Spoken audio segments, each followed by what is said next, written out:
အားလုံးပဲမင်္ဂလာပါဒီနေ့ဗီဒီယိုကတော့အိမ်မှာအလွယ်တကူလိုက်လို့ရမယ်ချစ်ချင်းဝတ် mobility နဲ့ချစ်ချင်းဝတ်အရွတ်တန်ပါစေမဲ့လေ့ကျင့်ခန်း၃မျိုးကို knowledge sharing လုပ်ပေးမှာဖြစ်ပါတယ်ချစ်ချင်းဝတ်ဟာကျွန်တော်တို့ခန္ဓာကိုယ်အောက်ပိုင်းရဲ့ခံချက်ညီမှုလှုပ်ရှားမှုအားလုံးအတွက်အရေးပါတဲ့ joint တစ်ခုဖြစ်ပါတယ်ကျွန်တော်တို့ရဲ့ချစ်ချင်းဝတ် joint လေးကောင်းမွန်စွာမလှုပ်ရှားနိုင်လို့ရှိရင်ကျွန်တော်ချစ်ချင်းဝတ်နဲ့ပတ်သက်တဲ့ injury တွေရဖို့ risk အများများပါတယ် okay ကျွန်တော်တို့ပထမဆုံး mobility exercise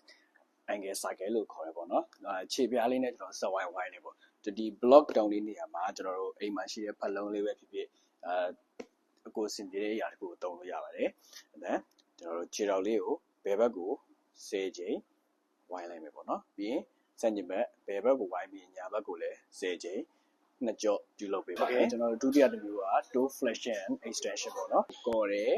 ရသလောက်ပေါ့နော်ကိုယ့်ရဲ့ခြေပြားလေးရသလောက်ကော်တယ်ပြီးရင်ရသလောက်အကုန်ဆန့်ထုတ်တယ်ဒါလေးကတစ်ဖက်ကို12ချိန်နှစ်ကြောလုပ်ပေးပါမယ်။ Okay ကျွန်တော်တို့ mobility ပြီးပြီဆိုတော့ကျွန်တော်ခြေကျိုးအရွတ်တန်ပါစေမဲ့လေ့ကျင့်ခန်းလေးတွေတွားလိုက်ရအောင်။ပထမဆုံး calf walk ပေါ့နော်ခြေပြားလေးထောက်ပြီးတော့လမ်းလျှောက်မယ်။ခြေလုံးနောက်ကျသားနဲ့ Achilles အရွတ်လေးတန်ဖို့တန်ပါဖို့အတွက်ပေါ့နော်ခြေပြားလေးထောက်ထားတယ်။အရင်ကြီးကိုအမြင့်ကြီးထောက်တယ်မလို့ခြေပြားလေးထောက်ခြေချောင်းလေးနဲ့ကုပ်ပြီးတော့တစ်ဖက်ချင်းလေးကိုဖြည်းဖြည်းလေးချင်းကိုလမ်းနိုင်သလောက်လေးပဲအရင်ခြေလမ်းကျဲစရာမလိုဘူး။ဒါလေးကိုကျွန်တော်တို့16လမ်းလမ်းပါမယ်။နောက်ထပ်တစ်မျိုးကတော့ကျွန်တော်တို့ခြေလုံးရဲ့အရှိကျွတ်သား tibial လေး anterior တွေတန်ပါဖို့အတွက်ဖနှောင်လေးခြေပြားလေးကော့ပြီးတော့ဖနှောင်လေးနဲ့လမ်းလျှောက်မယ်ပေါ့နော်ဒါလေးလည်းကျွန်တော်တို့ဖြည်းဖြည်းနဲ့ပုံမှန်လေးပဲသွားပြီးမယ်ဆိုတော့ဒါလေးလည်း16လမ်းလမ်းပါမယ်ခုနဟာလေးရောဒါလေးရော16လမ်းလမ်းပြီးမှတကြောပါဒီနှစ်မျိုးပေါင်းတကြောဖြစ်တဲ့အတွက်ကြောင့်ဒါလေးကိုနှစ်ကြောသွားကျွန်တော်နံပါတ်1လေ့ကျင့်ခန်းကတော့ toe picket လို့ခေါ်ပါတယ်ခြေချောင်းလေးနဲ့အရာဝတ္ထုပစ္စည်းလေးတစ်ခုကိုကောက်တာပေါ့ဒီနေရာမှာပစ္စည်းကကျွန်တော်ခြေလေးပဲတုံးလိုက်တယ်ဒီမှာလွယ်လို့ရှိတဲ့ပစ္စည်းတစ်အသေးမွားလေးပေါ့နော်အဲ့ဒါလေးဆိုဆင်ပြေပါတယ်တို့ခြေချောင်းလေးနဲ့ကုပ်ပြီးတော့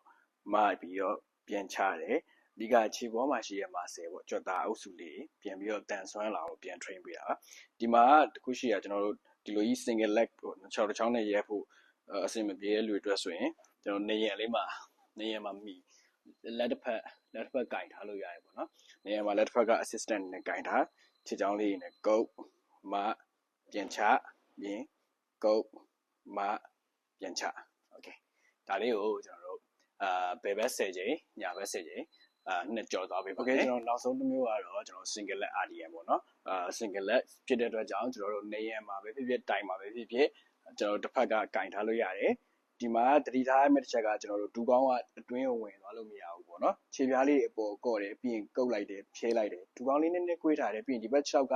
ကျွန်တော်မနိုင်တဲ့လူဆိုရင်တော့ဒီလိုကွေးထားလို့ရတယ်နိုင်တဲ့လူဆိုရင်လောကလောက်ကိုဆန့်ထားပြီးခြေပြားကိုကော့ထားတယ်အရေးကြီးတဲ့နောက်တဲ့ key point တစ်ခုကတင်မာချိုးတာပေါ့တင်မာနဲ့နောက်ကိုဖင်နဲ့ပေါက်တယ်ပေါ့နော်နောက်ကနေရင်ပဲဖြစ်လူပဲဖြစ်ဖင်နဲ့လမ်းပေါက်လိုက်တယ်ပြီးရင်တင်မာလေးရဲ့အရှိကိုပြန်လာတယ်ဆိုခြေချောင်းလေးကြွတယ်ကုတ်တယ်ဖြဲတယ် knee soft ဒူးကောင်းလေးပြင်ကိုလဲတယ်ဒူးအတွင်းမဝင်အောင်သတိထားရမယ်နောက်တစ်ခုကဖင်ချိုးတယ်ပြီးရင်အရှိကိုပြန်လာတယ်ဒါလေးပဲပေါ့နော်ကျွန်တော်ဒါလေးကိုဘယ်ဘက်10ချိန်ညာဘက်10ချိန်နှစ်ကြော်သွားပေးပါမယ်ခုလုပ်ပြသွားခဲ့တဲ့လေ့ကျင့်ခန်းလေးတွေကိုဖြည်းဖြည်းနဲ့ပုံမှန်လေးပဲစလုပ်ပါတရက်ကို10မိနစ်20လောက်အချိန်ပေးပြီးတော့ပဲလုပ်ကြည့်ပါ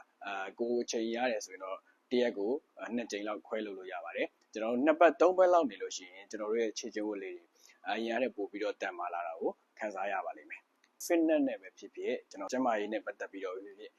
သိကျင်တာလေးရှိရင်ဒီ video ရဲ့ comment အောက်မှာခြာရေးခဲ့လို့ရပါတယ်ကျွန်တော် video လေးလုပ်ပြီးတော့ reply ပြန်ပေးပါမယ်အားလုံးပဲကျွန်တော်တို့နောက် video မှာပြန်ဆုံတွေ့ကြပါမယ်အားလုံးပဲ bye bye